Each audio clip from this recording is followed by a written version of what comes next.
Marty, there was a lot of talk that Tom Wilson's hit not only changed Game 4, it changed the series. Yep. We now need you to help Habs fans.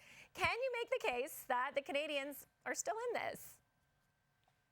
They're still in this. You look at the three losses. It was a 3-2 overtime loss in Game 1, really a 2-1 with an empty netter, and a 3-2 with two empty netters. So they were in all three of those games that they lost, and I felt like Game 3, their win in Montreal, they were the much better team, and they can still get to that. Now, number one, special teams have been really good for the Montreal Canadiens. They're 5 for 13 on the power play. That's a great number. They finished the season 1 for 20. So special teams, especially the power play, was a big question mark. It has worked. We see Caulfield being able to get to the one-timer side in the absence of Patrick Laine. It has not, been a problem for the Montreal Canadiens. And the penalty kill is 90%.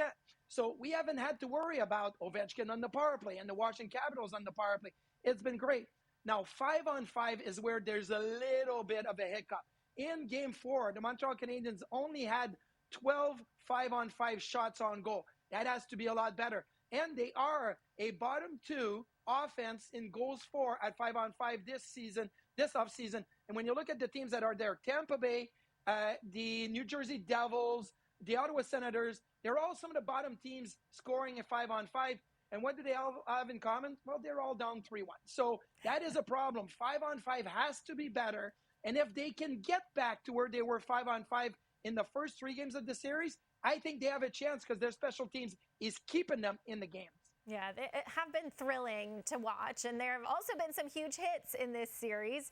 Even that fight we saw on the bench. Marty, do you expect the extra intensity to carry over into Game 5? I hope so.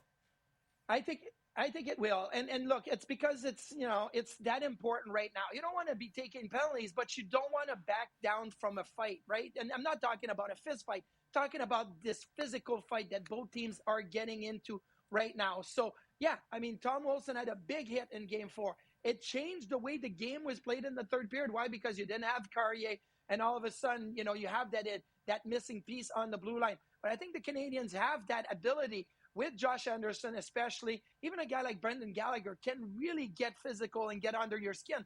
And I think that needs to be one of the main priority for the Montreal Canadiens is to respond physically.